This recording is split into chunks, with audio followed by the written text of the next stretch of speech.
In Dragon Ball Z, we were introduced to Frieza, the evil galactic tyrant and self-proclaimed emperor of the universe. His power was beyond comprehension, which allowed him and his forces to dominate or destroy any opposition in their path. Like most who wield supreme power, Frieza feared losing it. This led to him destroying his greatest potential threat, planet Vegeta, along with nearly all of the Saiyan race. Years later, he traveled to planet Namek in order to solidify his reign by attaining immortality. However, these two choices would lead to his downfall, as the surviving Saiyans rose up against him and defeated him, after Goku became the very thing that Frieza feared most, a legendary Super Saiyan. Frieza's death would also come at the hands of another Super Saiyan, Future Trunks, who was the son of the Saiyan Prince Vegeta, whom Frieza enslaved and controlled for decades. Of course, Frieza would return multiple times in the story, being defeated time and time again.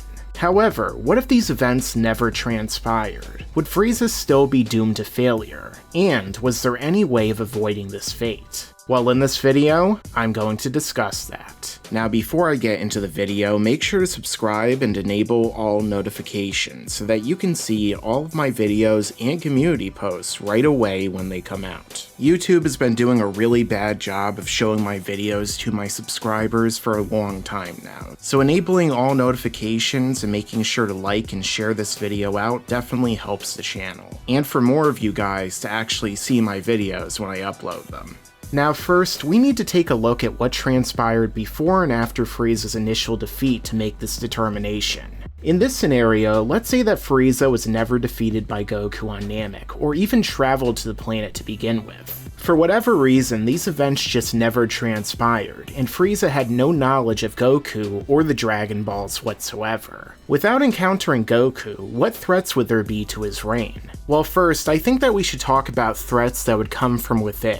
Specifically two members of Frieza's forces, with those being Vegeta and Captain Ginyu. Now, assuming for whatever reason Vegeta never met Goku and learned of the Dragon Balls, perhaps for instance because Raditz was killed on an earlier mission, he would remain a member of Frieza's forces for the foreseeable future. However, as was explained in Dragon Ball Z, Vegeta's goal was always to overthrow Frieza, and given how powerful he became by the current point of Dragon Ball Super, I think it's something that he could have very well done in time. This would likely happen through exploiting his Saiyan biology through near-death boosts, otherwise known as Zenkais, something which Vegeta would continue to receive as he went from planet to planet wiping out the populace, in order to sell them to the highest bidder. Although who exactly that is was never explained in universe. Maybe Frieza sold them to himself as a part of some giant money laundering scheme, like an intergalactic Walter White. You're goddamn right. Anyway, as Vegeta continued to fight tough opponents, his power would only continue to rise. However, without the conflict on Namek, this process would likely take a lot longer. In addition to that, Vegeta would have never been inspired by Goku to train the way he did after Frieza's defeat, so methods such as higher gravity would be thrown out.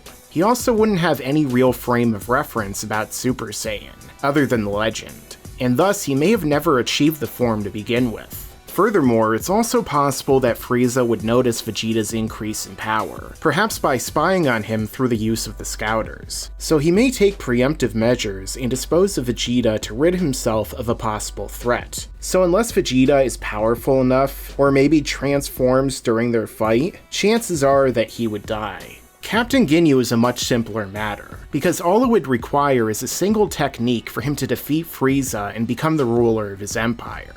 That being his body-swapping change technique. Now, there's a question of why Ginyu never attempted this before, considering that it was shown to work on people with much higher power levels than himself, like Goku or Togoma, so the evidence supports it working against Frieza. Now, it may be that he didn't want to do it out of a sense of loyalty. After all, not everyone who served Frieza hated him or wanted to see him dethroned, just like with real-world despots. So perhaps Ginyu was fine with his position and assumed that no other warrior than Frieza could ever defeat him anyway. Although on the other hand, it could just be that he was waiting for an ample opportunity. Frieza likely knew of the change technique and how Ginyu could use it, so if he sensed that it was going to happen, he could have instantly killed Ginyu.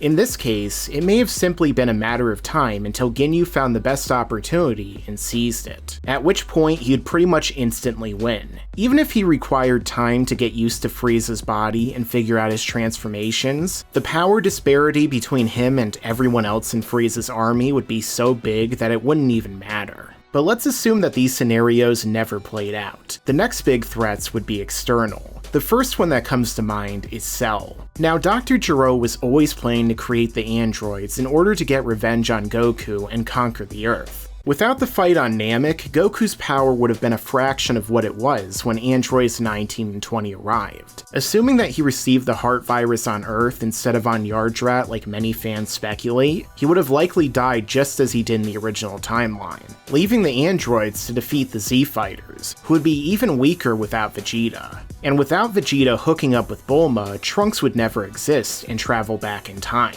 because all timelines split off from the original timeline after this event happened. And even if Bulma or Gohan did go back in time themselves, they still wouldn't have much hope to overcome the androids, unless of course they somehow found out about the shutdown devices, or immediately went into the time chamber. So discounting that, years later, Cell would be released from his pod and absorb androids 17 and 18, and become perfect. Although in this scenario, Frieza would have never visited Earth, meaning that Cell wouldn't have his or King Cold's cells and likely be weaker. And yes, he did have their cells, it was explained in both the anime and manga. However, since it was in his programming to absorb the androids, and Gero always planned for this to happen without even knowing that Frieza existed, Gero's computer likely would have found a way for him to do this, whether that's through increasing his power somehow, or giving him extra abilities that allowed for this. With that being said, even if Cell became perfect, his destruction might be confined to the Earth, much like with 17 and 18.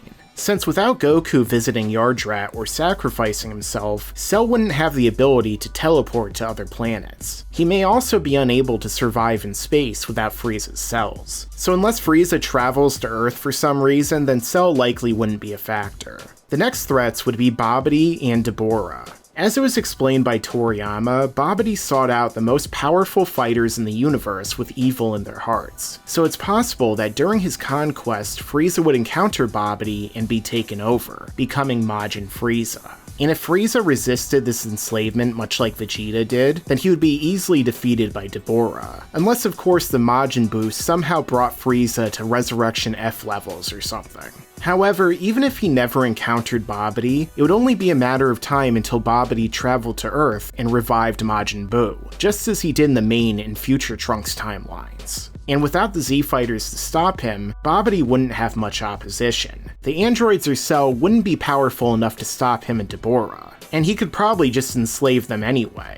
So he would either resurrect Buu using the remaining populace of Earth, or travel to another world and unleash him there. At which point, Babidi and Buu would sweep throughout the universe, just like Babidi's father Bibidi did millions of years before, destroying countless worlds before encountering Frieza. Naturally, Frieza would stand no chance against Buu and would be killed if they fought. Despite his father King Cold's warnings, this fight would be inevitable, and Frieza would likely be turned into candy and eaten. But let's just assume for now that in this scenario, Babidi waited even longer to revive Buu, much like he did in the future Trunks timeline. This leaves the biggest threat yet, who would have likely dealt with Frieza when he woke up, with that being Lord Beerus, the god of destruction. As Beerus told Whis upon waking up from his nap, he never liked Frieza and was thinking about destroying him. Now, this didn't end up happening because Frieza was killed by Trunks. Ironically, that death actually saved Frieza in the long term, because if Beerus got his hands on him, he likely would have used the Hakai, and erased Frieza's body and soul from existence, meaning no more returns for him. But there's also the possibility of Frieza finding Broly on planet Vampa before this, since if he never died, his scouting of other planets would have gone uninterrupted for years. And it didn't really take him very long to find Broly after returning to life after the Tournament to Power. However, without Frieza's rivalry with Goku, it's difficult to determine what role, if any, Broly would really play here. All we really know is that if Frieza pissed Broly off, he wouldn't be able to do much before getting completely obliterated. I mean, just look at what happened to a much stronger Golden Frieza in the movie. Finally, even if Beerus or the other threats spared Frieza, Zeno would likely erase Universe 7 in time for having a low mortal level, because Goku wouldn't be around to suggest the Tournament of Power, meaning that there's nothing he could do at that point to survive. Especially going by the manga version, where Zeno didn't seem to have any real plan and was just casually going to genocide a multiverse. Who's the real villain here again? So as I've demonstrated in this video, even without Goku, Frieza's days as a ruler were clearly numbered. Despite being more powerful than most of the universe, it was only a matter of time until one of these threats defeated him. Ultimately, Frieza was always doomed to fail, and will likely continue to do so as the Dragon Ball story progresses. While unless he randomly turns good and joins Goku as a friend, then he'll probably just be relegated to babysitting Pan, like Piccolo and Beerus these days. Make sure to subscribe to this channel and enable notifications so you can see all of my content right away when it comes out. Yeah, and you better subscribe.